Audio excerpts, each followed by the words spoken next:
Hello, hello. Today we're going to be starting um, a very brand new unit, and I decided that I wanted to um, go over the PowerPoint with you for today's lesson on this video.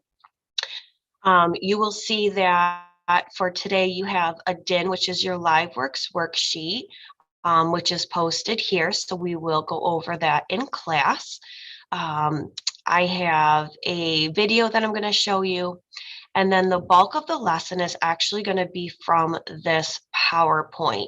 And so I wanted to record the PowerPoint so that you can have the option of either listening to the PowerPoint presentation or you can read it yourself. But if you look, there are two links here, and one is a link to the notes page. And so as you are listening to this video or as you are reading the PowerPoint yourself, you will see that on the notes PowerPoint, there are blanks. And so you're going to fill in the missing word from the PowerPoint and type it here into the notes. Okay. So you can either look at the original PowerPoint to help you, or you can use this video and pause it to fill in the missing blanks, because I will be going over the PowerPoint, all of the slides on the PowerPoint. So completely up to you, but I wanted to give you the option of hearing the PowerPoint presentation versus having you read it on your own. So let's get started. So our new unit is called Exploration and Settlement. So we're going to be talking about different explorers from different countries that came and settled on North America and South America land. And we're going to be focusing more specifically on North America and the original 13 colonies. But we are going to kind of take a look at all the different explorers that have kind of made a name for themselves and the territories that they claimed. So we just finished a unit on early people, and we talked about the Native Americans. And we know that the Native Americans are the first known inhabitants of the continent. So they are the first ones that we know of to be in North America, South America. We know that they settled across the entire body of land that was over many, many, many years. As we learned in our last unit, a lot of the nomadic tribes only traveled a few miles in their lifetime. And so it took quite some time to settle across the entire body of land. They believed that land was alive and could not be owned. So they didn't understand what it would be like to own land. And so when the European explorers came over and tried to take over the land and control it, the Native Americans were very much surprised by this concept and did not agree with it. They believed that the land was there for everyone to just use and to value. They had a barter system, so that was one of your vocab words from our last unit. So the barter system was a trade network where they could get goods from across the land that they normally would not be able to have gotten. They did so through trade. A lot of diseases started to come about, especially after the Europeans came and started mingling with the Native Americans. And unfortunately, many people lost their lives to these diseases because there wasn't any doctors. There wasn't really any through medicine. There wasn't surgeries, things like that. And so a lot of people got sick and passed away. So European settlers, this was around the end of the Middle Ages. It led to the Renaissance, which is a rebirth, pretty much of new land and new territory, and it led to new political ideas. The nations were formed and competition ensued. And so these tribal groups were formed, and a lot of the Native Americans did not want to work with and cooperate with the European men that came over because they believed that it was their land and they were there first. They each sought a trade route to the East Indies. So this is talking about the European explorers. Excuse me. And naval and colonial and expansionary competition grew throughout the next centuries. And so this was basically sailing competitions and competitions to claim land for their country, their home country that these explorers came from, and be able to expand that territory onto this new land that they found in North America. And so there was a lot of competitions between Spanish explorers and English explorers and French explorers and Italian explorers and so on. So roots of slavery, we know that historically slavery took place on the continent. Land was not scarce, but people were. So what that means is that there was tons and tons of land in North America and South America, but there wasn't a lot of people yet. It was still being discovered and developed and occupied. Slavery involved as kingdoms competed for servants. They were traded for goods. And so the slaves were not looked at as valued human beings, really. They were looked at as servants. And again, some people would trade their slaves to obtain other goods.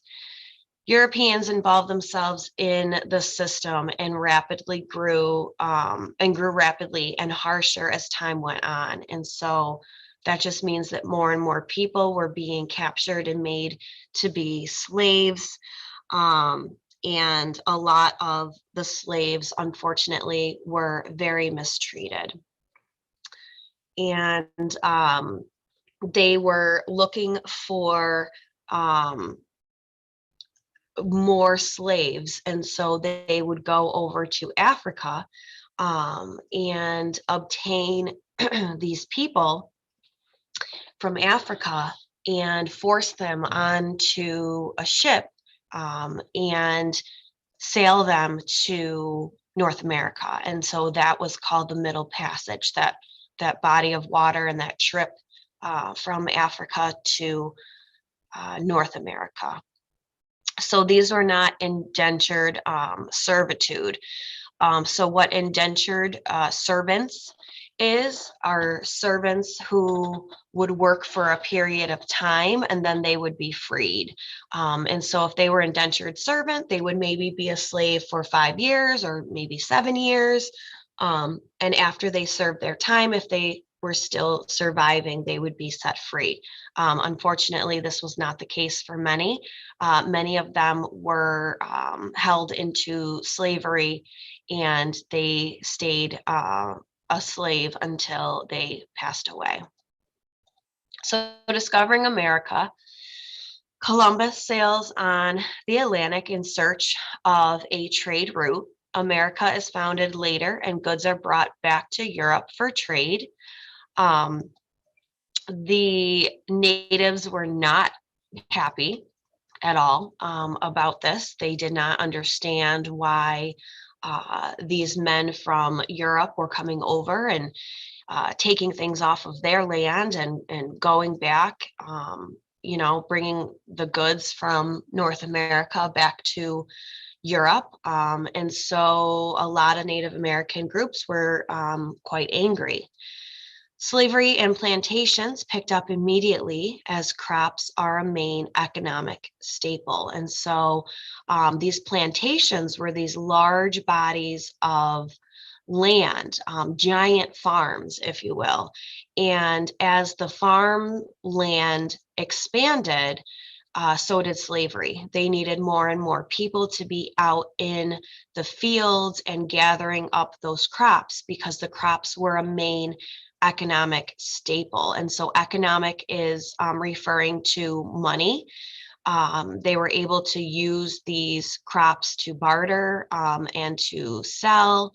And these crops were a main supply for their existence. So new culture of interaction forms right away.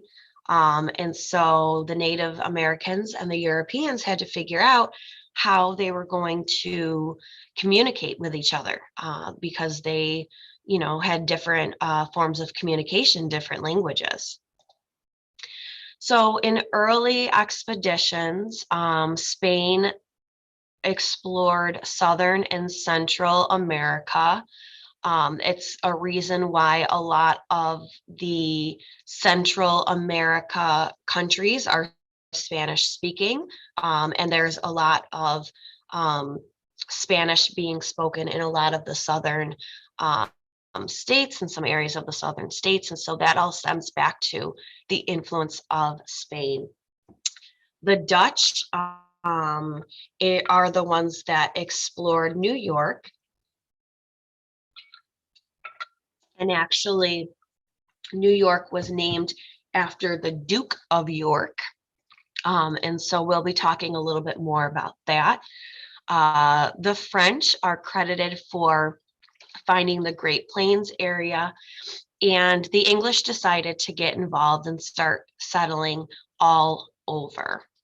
Competition and expansion became an issue. Profit is the driving force. And so profit is money that you get to keep after all expenses are paid.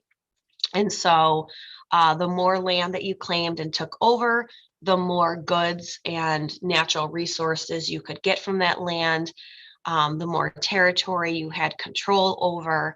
And so it became a big competition between these European countries to expand and to claim, as much land as they could in order to profit from the things that were on the land that they were trying to take over. Roanoke is the first known English colony in America. Unfortunately, that colony failed the first time that they tried to establish it because of starvation. They didn't really have a plan when they came over to settle in Roanoke as far as how they were going to obtain food and how they were going to survive when they got there, and shelters and all that stuff. And eventually they lost a lot of people due to starvation. And eventually in 1585, a lot of people decided that they better leave before they ended up starving as well. They did come back in 1587, so 2 years later, to resettle, having learned lessons from the time that they were attempting to set up the first colony. And when an expedition was sent in 1590, it had disappeared without a trace, and it is still a mystery. And so what this means is there was a ship full of explorers that were sent out in 1590, and they ended up disappearing out in the ocean, and they were never seen from again, and their ship was never recovered. So it's a mystery as to what had happened. When we're talking about the colonial era, we're talking really about the first 13 colonies, or what we know of as the first 13 states that were settled. And so this map kind of shows you some of the states that we are familiar with: New York, Pennsylvania, Maryland, Virginia, New Hampshire, the Carolinas, Georgia, Delaware, all of these states along the East Coast here. were the first that were settled and established. And so we know these as the 13 colonies. Jamestown. Jamestown was founded in 1606 and named a royal colony in 1624. Legislature, so that's the law making branch of government, formed, and they called themselves the House of Burgesses. They were given a representative in Parliament. So Parliament was their form of government, and so each territory was given a person that would represent their wishes and wants and beliefs. This grew quickly, and a class structure formed. So that's kind of your lower class, middle class, upper class format. And tobacco in Jamestown was a huge crop, a huge cash crop. And so that really took off and became a very popular plant to grow. So Nathaniel Bacon was an explorer. He formed a private army to fight Native Americans because, as you know, the Native Americans were not very happy at all with the Europeans coming over. And Nathaniel Bacon decided to form this army to fight against the Native Americans. Now, not all Europeans were enemies of Native Americans. There were some Europeans that did try to cohabitate with the Native Americans, but unfortunately that was not the mentality of all. So the governor tried to stop him, and as a result, Nathaniel Bacon, turned on Jamestown and his people burned it. So here they are trying to set up the first community, the first population, the first like little town, if you will. And Nathaniel got upset with the governor because he didn't side with him. And so Nathaniel Bacon decided he was going to burn everything to the ground, and they lost everything because of it. He eventually died from an illness, and the people would not stand for government for the rich. And so that means that they did not believe that a small amount of people should be super, super rich and everyone else struggling for, the basic needs. People would react and make changes. So just like nowadays, when there's a big reaction or people have opinions about something, a lot of times change is a result of that reaction. And so the same thing here, people reacted to what was going on and changes were made. Now, the New England colonies, these are going to be the most northeastern portion of the United States. So we're talking about New Hampshire, Massachusetts, Plymouth was established here. We have Rhode Island, Connecticut, stuff like that. So when we're talking about the English colonies, we're talking again about that upper northeastern side of the United States that we know today. The English settled in what would be known as Connecticut, Rhode Island, Massachusetts, Vermont, New Hampshire, and Maine. There were wars with the Native Americans. A lot of their money and their jobs came from shipbuilding and fishing. Manufacturing, so building these ships and trading, things that they were fishing for, were two of the major economic actions that they took in order to help them financially be able to establish their colonies. So New England colonies, they had the Puritans. The Puritans were a religious group. There were a lot of religious conflicts caused in the first colonies in America. A lot of the European countries wanted their religions to be an influence in the new land that was being settled. And there was a big push for people to be Catholic. And this group of Puritans were being persecuted or punished and killed if they did not conform to the type of religion that was being pushed on them. And so these pilgrims fled to America for religious freedom. And so that's what we are referring to, these Puritans and others, as pilgrims, which I'm sure you've heard that term before. And a pilgrim was really a person who was looking to have religious freedom, to be able to practice the religion that they wanted to.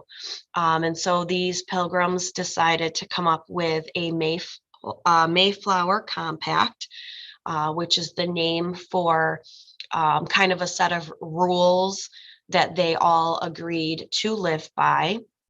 When they first got there, they struggled because they didn't have food, they didn't have places to live, they didn't have anything established. And so their struggles were helped by the Native Americans that were there.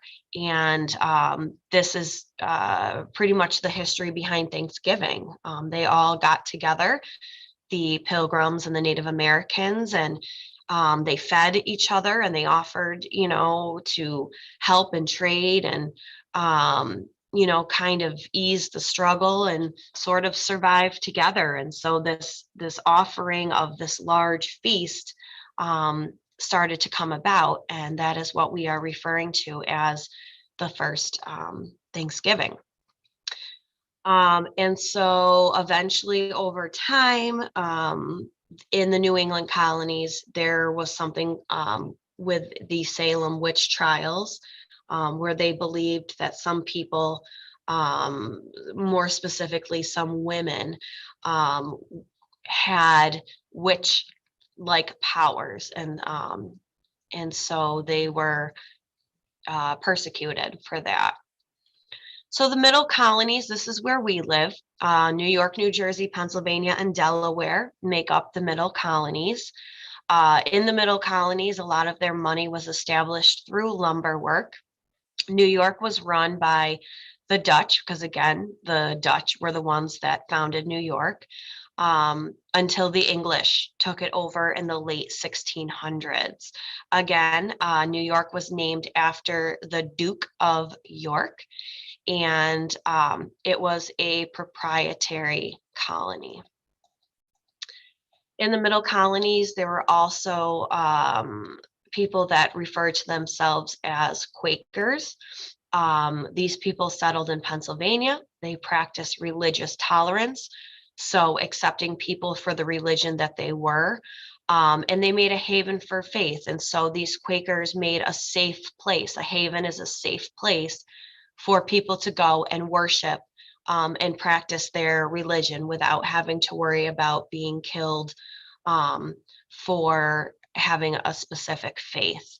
People of all faith settled there in an attempt to live a life free from persecution or death. In the southern colonies, these are Virginia, Maryland, the Carolinas, so North Carolina, South Carolina, and Georgia. These were known to have a lot of plantations, which again are these giant farm lands. Tobacco was a huge cash crop. So a cash crop is a crop grown specifically for the purpose of selling. Separate cultures formed immediately. They had slavery as well on their plantations. They were very traditional in a lot of the ways that they lived. So that is it for today's lesson. That kind of gave us a really quick overview of early settlement and the 13 colonies. And so now what you're going to do is you're going to go back into today's lesson, and you are going to complete the note sheet. So again, you can either use this video and pause the video to type up the missing word from the note sheet, or you can go right to the PowerPoint itself and scroll through the PowerPoint to fill in your note sheet. All right, so that is it for today, and please let me know if you have any questions.